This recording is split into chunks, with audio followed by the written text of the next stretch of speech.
So I will come now to my last part in this presentation, discussing the question which theories are revised or have to be revised in this project of decolonization, in the project of decolonizing thinking. And my last point came to the conclusion that those who are agitated by the academics coming mainly from the former colonized world, and who are those who are propagating the decolonization of thinking, that those, they are agitating the European social sciences, that they do not have to change anything. The only thing they are requested to do is to confess, besides all the theories they are creating, they created and they create, to confess that colonialism was, in terms of this criminology, a crime. That's the only thing they are requested to do. It's a kind of request for a gesture. And this is a gesture, as I said, these criticized Western social sciences can easily give or make, and it even decorates them with the notion of being critical thinkers, why they continue doing what they always did. Now, my last point is about the question how this decolonization project affects the theories of those who propagate this decolonization idea. My question is, what do the people who advocate as these criminologists or criminologists who advocate to decolonize theorizing, how this affects the theorizing of these very people propagating the decolonization of thinking? What do they do? Firstly,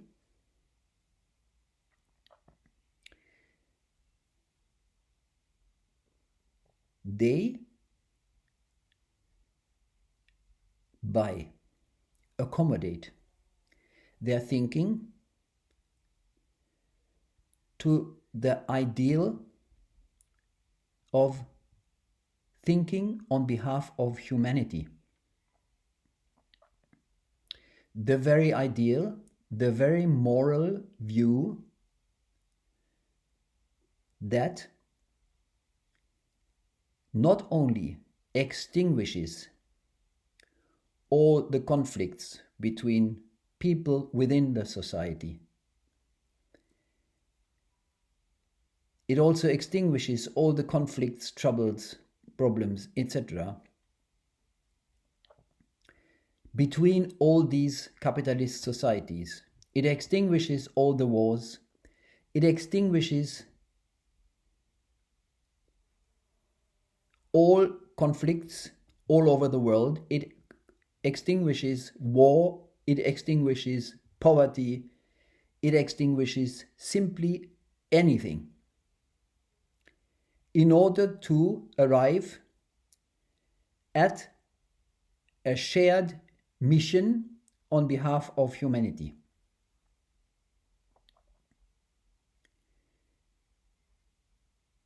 To do this, the propagandists of this project inviting the criticized Western social scientists to admit that colonialism carried out crimes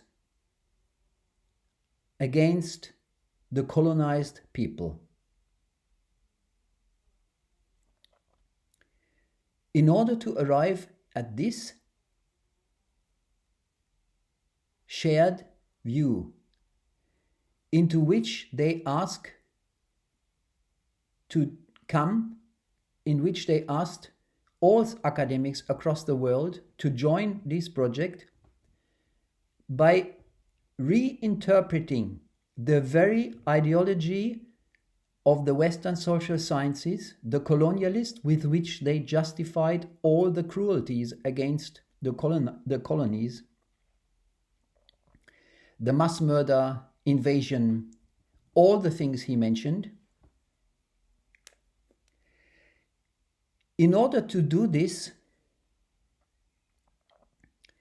the propagandists of decolonized thinking, they are the ones who have to revise their theories, and they have to revise them massively. Certainly,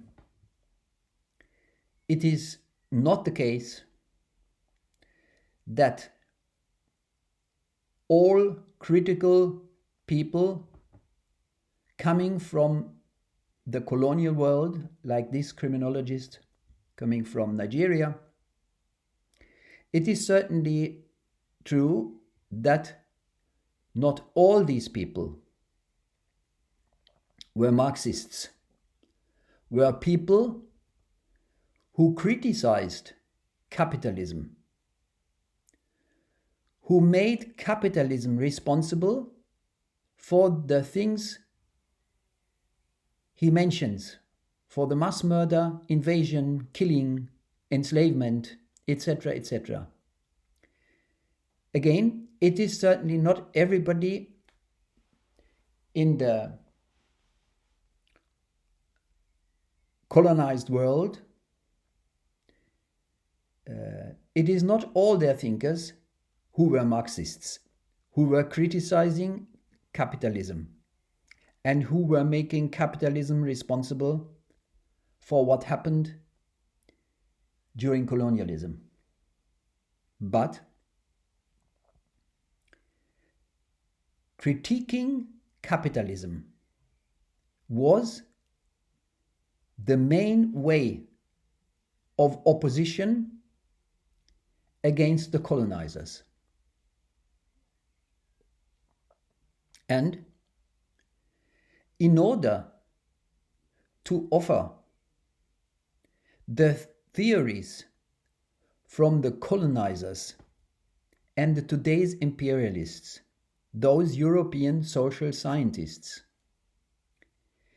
in order to offer them to join a big family of a newly interpreted humanism, newly interpreted in the way that this project of humanism, created by the Europeans to justify all their violence against the colonies, now to be reinterpreted thanks to the project of decolonization as the new project of humanity, preparing humanity, as they say, for the threats of the future,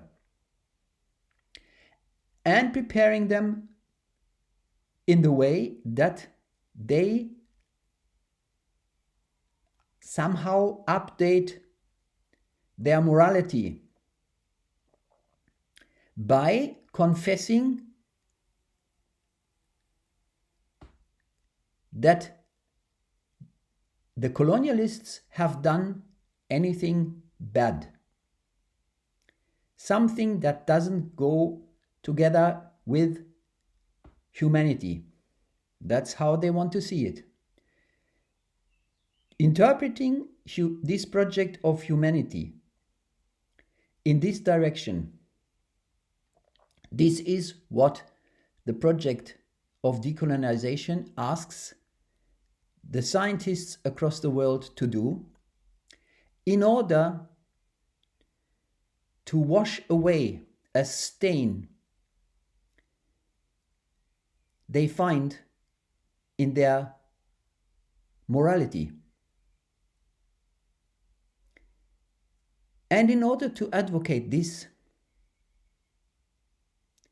become a morally clean thinker on behalf of humanism. And by doing this, being prepared for the future challenges of humanism. These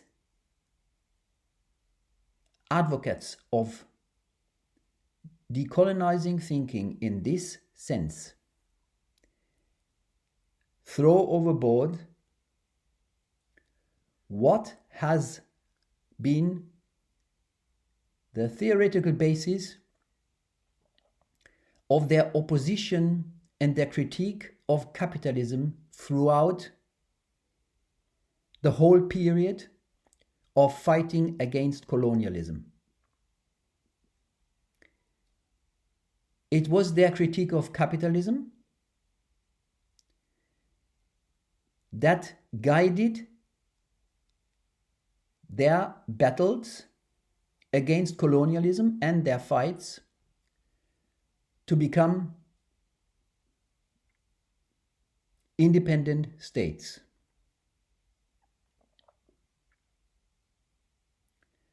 So, I have to conclude, looking at this project of decolonization and raising the question, who revises theories? My conclusion is the only one who really revise their thought, what they think about the world, are those people who propagate the decolonization of thinking, because this propagation is based on a beforehand throwing overboard any critique of the society system of the colonizers. And they do this in the light of the fact that their societies have become the same society system as the colonizers. The question is, how is that possible? How do they do that? How is it possible that they advocate the same ideology used by the colonialists for justifying their cruelties, their wars? All the colonial activities against the people in the colonized world, how is it possible that they, once they became also capitalist societies, that is, once they became independent nation states, that they are able to interpret the very ideologies of the capitalists with which they justify their violence of colonies? How is it possible that they give up their opposition, their critique of capitalism, and even invite the very capitalist world and their social science thinkers into the big family of decolonized theorizing? The secret is these thinkers obviously separate the nation states they have become They separate the political bodies, the nation state they are once they have been decolonized. They separate these nation states from what they consider as capitalism. So their way of inviting the nation states of the world to join the project of humanity against all the threats of humanity is only possible if they consider the nation states as the agencies to care about humanity.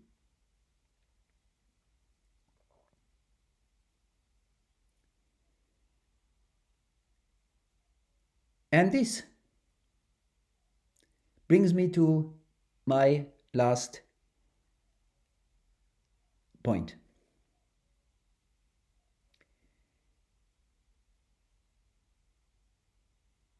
How is that again possible? That critiques of capitalism consider the political bodies of this society system they criticize as the political agents having the mission to fight for humanity.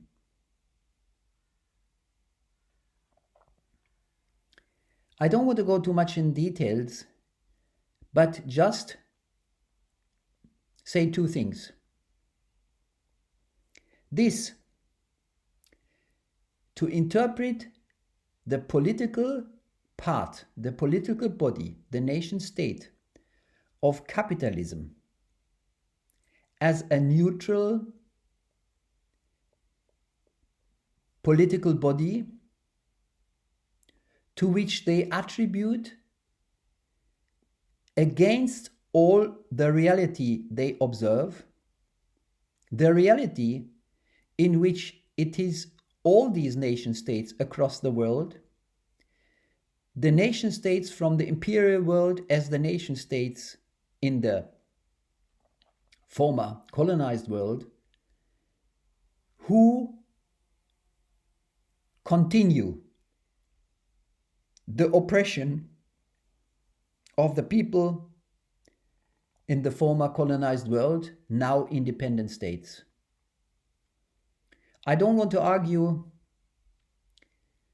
if the achievement of becoming independent states with a capitalist society system, the same as that of the colonizers, has improved or worsened the situation of the people. I would say it has worsened them. But this is not my point here. This is a topic for another debate, looking at the relations between imperialist state and their victims. The only thing I want to point on here is that it is the very states, the political bodies in the former colonized world, now also nation states, independent nation states, which in which way ever not only continue the exploitation of the people living in these independent, new independent countries, it is also these states who are responsible for carrying out all the wars and violence we witness today. And to those present these very nation states as political bodies who have the mission to protect mankind against all those things they carry out. This strange idea to present, to think, to discuss the subjects of all the violence and cruelties against the people as those who originally should prevent them from all this. This is only possible if you have a very odd view about the relation between the morality you mobilize and the subject you mobilize to care about these moralities.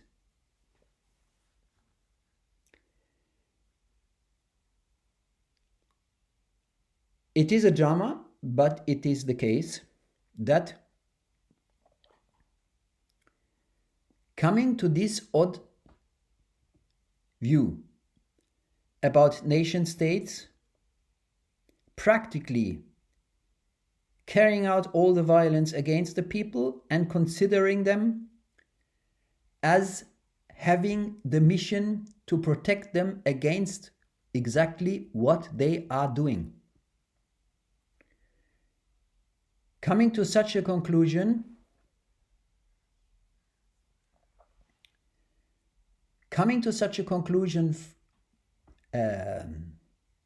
by those people who were critics of capitalism has